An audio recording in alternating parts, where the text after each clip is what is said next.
मोदी के विदेश दौरे के बीच चीन साजिशें करने में जुटा है, तो उधर खुद को बचाने के लिए पाकिस्तान इधर उधर दौड़ा भागा घूम रहा है। पाकिस्तान के प्रधानमंत्री शहबाज शरीफ अजरबैजान पहुंच गए। अजरबैजान वो देश है जो भारत के खिलाफ पाकिस्तान का साथ देता है। पाकिस्तान, अजरबैजान और तुर्की की तिकड़ी बनी हुई है जो भारत के खिलाफ चालें चलती है। पाकिस्तान की वायुसेना का चीफ अमेरिका गया हुआ है। पाकिस्तान के फर्जी फील्ड मार्शल असीम मुनीर के अमेरिका दौरे के बाद फिर से पाकिस्तान का कोई आर्मी अफसर अमेरिका गया है। पाकिस्तान में यह भगदड़ इसलिए मची है कि एक तो भारत उसे हर जगह मार रहा है, दूसरी तरफ पाकिस्तान में उसके पाले आतंकियों में ही कुछ आतंकी खुद पाकिस्तान की कब्र खोदने में जुट गए। पाकिस्तान में आए दिन बम फट रहे हैं। कल ही पाकिस्तान के खैबर पख्तूनख्वा राज्य में एक बम धमाके में 4 सरकारी कर्मचारी मारे गए। इससे पहले पाकिस्तान के वजीरिस्तान में कार बम धमाका हुआ था।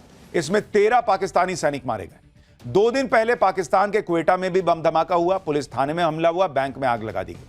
पिछले महीने जून में ही पाकिस्तान में 78 आतंकी हमले हो चुके हैं, जिनमें पाकिस्तान के पाले आतंकियों का हाथ बताया जा रहा है। पाकिस्तान में यह सब इसलिए हो रहा है क्योंकि पाकिस्तान सालों से जो आतंकवाद पाल रहा है, वही आतंकवाद अब उसे बर्बाद करने में जुटा है। अपनी इस बर्बादी को देखकर भी पाकिस्तान हालांकि सुधर नहीं रहा। वो हाफिज सईद और मसूद अजहर जैसे उन आतंकियों को पाल रहा है जो आतंकवादी भारत को जख्म देने के लिए पाकिस्तान ने बनाए। ऑपरेशन सिंदूर में तो हाफिज सईद और मसूद अजहर के रिश्तेदार निपट गए, लेकिन ऑपरेशन सिंदूर का दूसरा पार्ट शुरू होगा तो हाफिज सईद और मसूद अजहर को भी ठोकने का नंबर आ जाएगा। फिर से भारत की मार खाने का डर तो पाकिस्तान के अंदर है ही, क्योंकि आप देखिए कि जो बिलावल भुट्टो कल तक पानी पर खून बहाने की धमकी दे रहा था, वो बिलावल भुट्टो अब दोस्ती करने की बातें कर रहा है। यही बिलावल भुट्टो याद है ना, कैसे कहता था कि खून बहेगा, ये होगा, वो होगा, हम ये कर देंगे, वो कर देंगे। अब कह रहा है कि हम शांति चाहते हैं। शांति चाहते हो तो इसीलिए इसको बिलावल भुट्टो को पाकिस्तान का पप्पू कर, और हमारे यहां ओवैसी इसको तगड़े से रगड़ चुके हैं। शशि थरूर ने भी इसकी क्लास लगाई थी, लेकिन पाकिस्तान को बेइज्जती की इतनी आदत पड़ चुकी है कि अब उसे बेइज्जती का एहसास ही नहीं होता। वो सुन्न पड़ चुका है। कोई थप्पड़ भी मार के जाता है तो उसको पता ही नहीं चलता। उसको लगता है ये तो नॉर्मल है, बेइज्जत होना कौन सी बड़ी बात।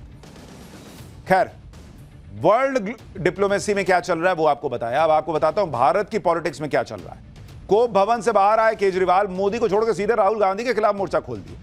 अखिलेश यादव के नए घर में ऐसा क्या है जो 2027 में योगी का गेम बिगाड़ देगा?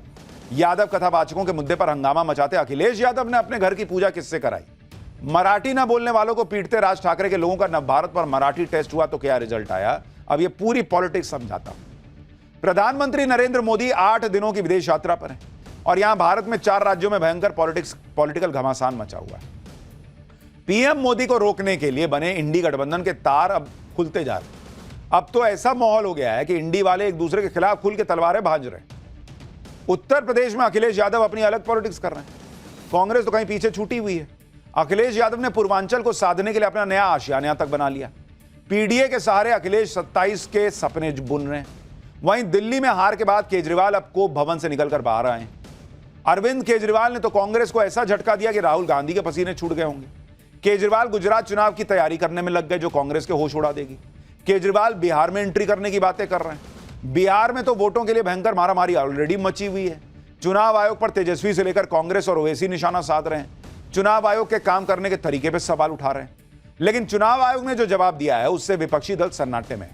इसी तरह से महाराष्ट्र में हाशिए पर आए उद्धव ठाकरे और राज ठाकरे अब एक होने जा रहे हैं। सोचिए राजनीति में क्या ना हो जाए। बीएमसी चुनाव में कहीं पार्टी का डब्बा ना गोल हो जाए, इसलिए राज और उद्धव मराठी कार्ड खेल रहे हैं।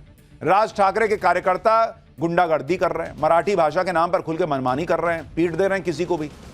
लेकिन नवभारत पर जब हमने उनके लोगों से मराठी भाषा पर कुछ सवाल पूछे तो उनका जो ये भाषा का टेस्ट था उसका रिजल्ट क्या आया देखिएगा तो हैरान रह जाएगा। लेकिन ये तो इतना बवाल मचा है ना, बिना ट्रेलर देखे काम होगा। पहले ट्रेलर तो देखिए।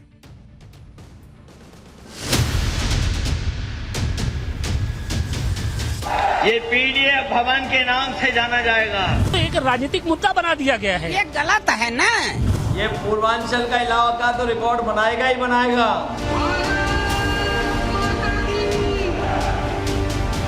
बीजेपी की जेब में या कांग्रेस?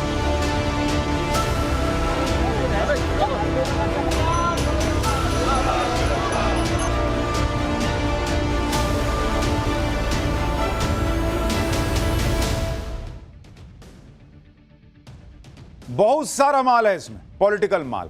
तो शुरुआत सबसे पहले अखिलेश यादव की बात से करता हूं, जो 2027 में जीत का फॉर्मूला तलाश रहे हैं। पीडीए की राजनीति करने वाले अखिलेश यादव ने अब नया दांव चला है। अखिलेश यादव ने आजमगढ़ में अपना नया आशियाना बना लिया है। ये जो शानदार आप आलीशान देख रहे हैं तंबू और जो घर आपको दिख रहा है, यही अखिलेश यादव का नया ठिकाना। ये आजमगढ़ से अखिलेश यादव पूर्वांचल को साधने की कोशिश कर रहे हैं। आज पूरे विधि विधान से अखिलेश यादव ने अपने इस घर और दफ्तर का गृह प्रवेश किया। ये वही अखिलेश यादव है जिन्होंने अभी कुछ दिन पहले इटावा में कथावाचक कांड पर जमकर पॉलिटिक्स की थी। तब कहा था कि क्या यादव कथा नहीं सुना सकते, लेकिन जब अपनी बारी आई तो अखिलेश यादव ने काशी के ब्राह्मण से गृह प्रवेश करवाया। वो भी एक नहीं बल्कि 5 ब्राह्मणों से गृह प्रवेश करवाया। इसे पीडीए भवन कह रहे हैं। ना पूजा कराने वाला जो है कोई दलित था, ना कोई आदिवासी था। उन्होंने 5 ब्राह्मण बुलाए और पूजा कराई। अब लोग सवाल पूछ रहे हैं कि क्या अखिलेश किसी यादव से गृह प्रवेश की पूजा नहीं करवा सकते थे? सुनिए अखिलेश यादव के घर में पूजा करवाने वाले पंडित जी ने क्या बताया। हम ही ने कराया। अच्छा, आपका क्या? हम ही ने कराया है। अच्छा, कितने ब्राह्मण थे? हमारे पास 5 ब्राह्मण थे। पार्टी से मतलब नहीं है, मैं ब्राह्मण हूँ, उपरेहित बनकर आया था और इनके बुलाने पर।